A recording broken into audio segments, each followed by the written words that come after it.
epic students, staff, alumni, and community alike. Welcome back to another stimulating episode of Healthy Habits. My name is Michael Serpell, and this week we will be discussing the extraordinary world of virtual gaming and the health benefits associated with jumping on your console, smartphone, tablet, or PC and connecting with your friends and family, whether it's slaying dragons, leaping from the battle bus, stealing diamonds, representing your team in the World Cup, or dancing your way to victory. There are games out there for everyone. And if you're good enough, there's even a career pathway for you too. Today, I am thrilled to introduce our special guest, who is the president of the RMIT Esports and Games Club, an avid gamer and someone who has guided RMIT to multiple Unisport national championships. He's a swift operator who speaks, presses buttons, moves his characters, and completes games so quickly, we've had to slow down this entire interview. Someone get this man a towel, stiff drink, and some V-Bucks. Tom O'Brien, welcome to Healthy Habits today. G'day. Hi, I'm Tom O'Brien, the president of the RMIT Esports and Games Club. And Tom O'Brien, it is a pleasure to have you here on Healthy Habits today. And Tom, firstly, tell us about your current role at RMIT and what are your future aspirations beyond study? So my current role at RMIT is the face of our esports club. I want to make sure that I can build a community of like-minded people who are ready to not only have fun, but succeed in our university esports scene. After RMIT, I hope to do filmmaking, but somewhere along the sideline where I can still watch students after me take home victories. That's awesome. And no potential esport career for you, Tom? Sadly, no. I don't think I'm good enough, but it's more so, I don't know, I like watching other people succeed. Brings a smile to my face. And that is why you're the president. You're an encouraging figure around the Esports and Games Club, that is for sure. Now, Tom, what made you become interested in virtual gaming, and can you remember the very first game you played? So, my family always thought it would be fun if we were up to date with tech, have something to play around the house. I remember as a kid, I got a Game Boy Advanced for my 6th birthday, and it came with Pokemon Emerald. Fell in love with the series ever since.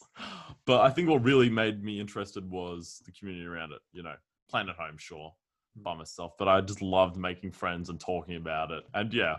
For those people out there who aren't fully aware of esports, could you give us an insight into the world of esport gaming and its universal popularity? So in gaming, I like to talk about 3 C's. We got camaraderie, chillness, and competitiveness.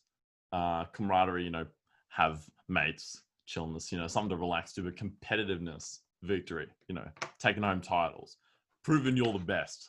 Now, you can do that with anything, fashion, art, cooking, but esports comes from electronic sports. It's a playing field or a battleground that we conduct virtually instead of physically. So any way you can do something and get a score or come first, you can compete in, like whether it's speed running or arcade machines, most popularly team-based gameplay like League of Legends or CSGO. But any way you can do good, you can do better than someone else. That's probably the easiest way I can summarize it, I think. With esports, how big are the sponsorships with going to large stadiums that are filled with 60,000 plus people in a regular world before COVID? Is it a pretty big thing to get sponsorship? Sponsorship is huge. I think sponsors keep our games alive, especially during lockdown. But like you said, 60,000 people in one stadium, sure. 1 million people watching at home as well. You get massive exposure for scenes like world titles, like in League of Legends or Dota. You'll see sponsorships that cover millions of viewers to the point where you have whole teams purchased by like Samsung. Sounds like an incredible career. And on that note, Tom, what is some advice for professional gamers wanting to pursue a career in esports? And what are some of the positions available in the industry other than simply just playing the games? I could tell you to be the best, that would be easy. If you're the best, I'm sure you're going to get signed up. But most esports games are team games. If you know how to play with people, if you know how to build the connections to find new people to play with, you're always going to have that opportunity. The best players know how to work with the worst players to still succeed. But you don't have to be a player. There's plenty of jobs in producing, casting, coaching. Any facet of business can be fit into esports. You don't just have to be a player. That's amazing. And for someone like me, would I potentially fit into a shoutcasting role? Oh, 100%. Some of the adrenaline is almost coming through the microphone. I'm really feeling it. I'd hire you right away. I don't even think I need a microphone, to be honest with you. You have a microphone? I couldn't even tell. For all those people wanting to pursue a career as a professional esport player, how can the RMIT Elite Athletes Program successfully create a pathway for them? The Elite Athletes Program is very key for students. It allows for you to do your education alongside your career ambitions, such as succeeding in the esports scene. There's a lot of stuff like support for physio, which might help for your arm cramps or like your finger exercises, and gym, free gym membership at RMIT, as well as stuff like a travel grant for going overseas for when competition really picks up, and entry fees for any major competitions you might be entering.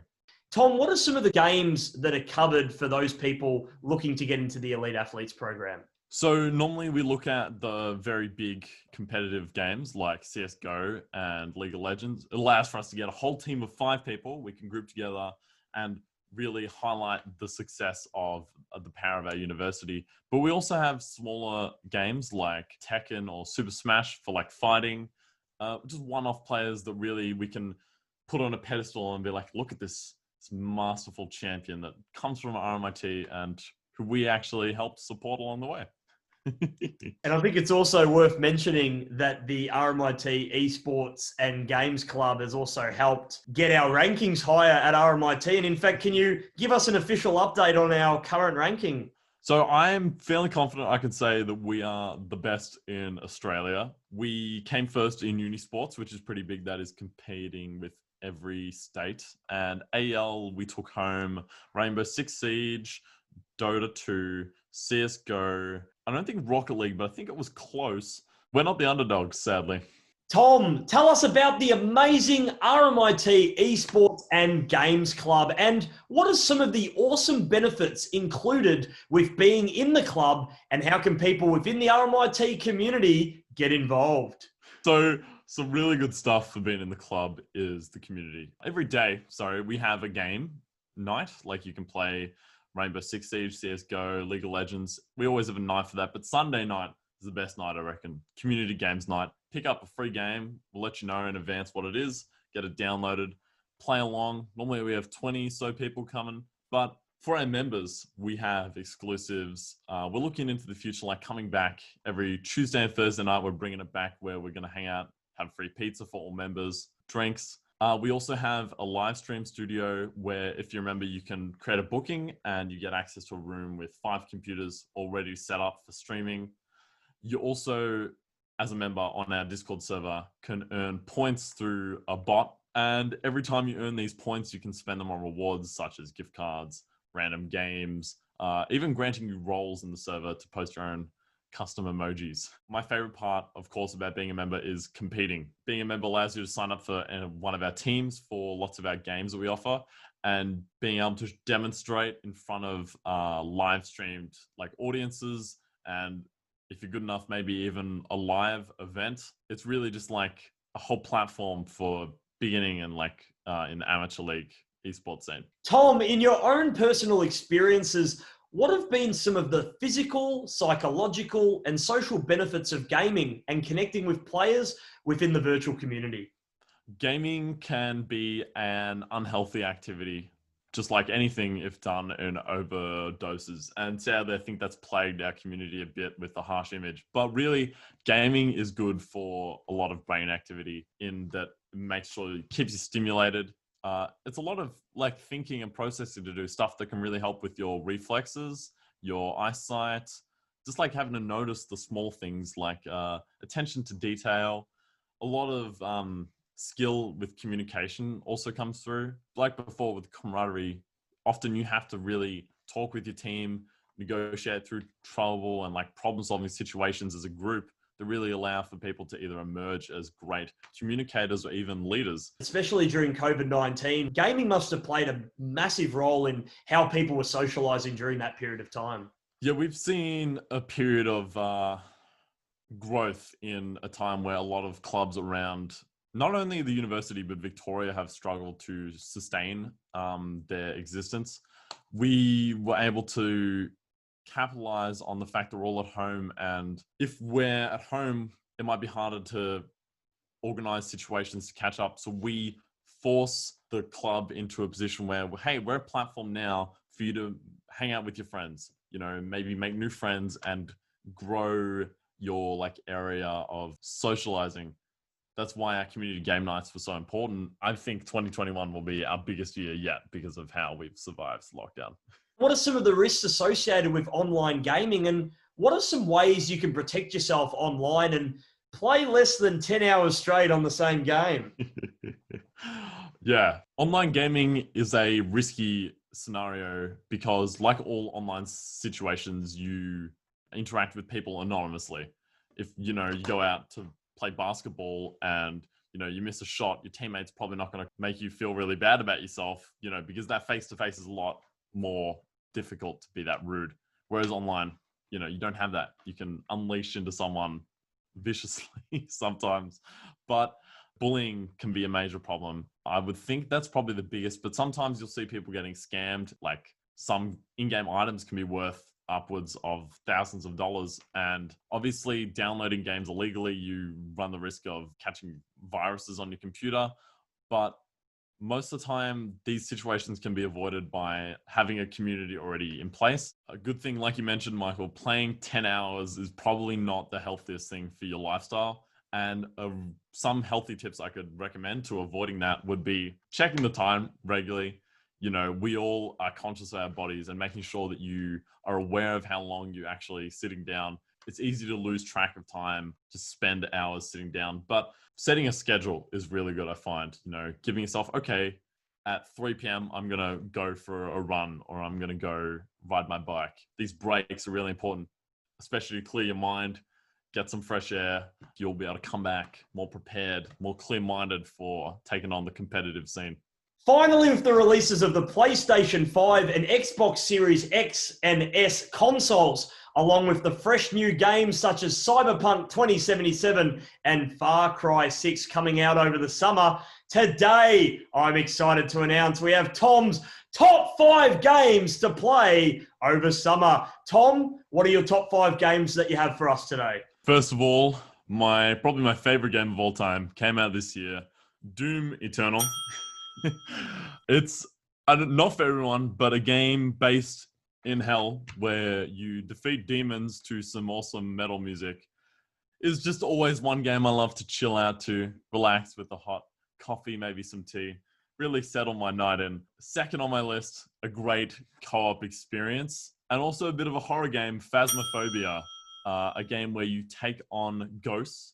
You don't hunt them necessarily, you just kind of identify them, be like, hey, that's that ghost. Then you go on your way and get some money home. Tom, I will say with Phasmophobia, it's a game, if you're playing at night and you've got your earphones on, some of the ghost noises get quite loud. So it's something to look out for those people out there. Yeah. A little bit scared and alone at night. It is a bit of a scary game. That's why I suggest it as a co-op experience. Perfectly take it on with some friends. And that's part of the fun. It is scary. In fact, you can take it on in VR if you have a headset.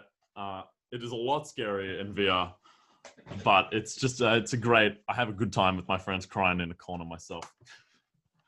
Now, a little less on the scarier side, a great indie game, or might be game of the year, Hades, a roguelite where you take on Hades himself, where you scale through the levels of hell and try and make your way to the top. It's fun. Every time as a roguelite, the experience is new, new challenges, and it's a fresh experience every time. So my fourth game of the series, another horror game, one of my favorite games of all time, Alien Isolation. It's great for those movie buffs out there. Alien, one of the biggest franchises in movie history.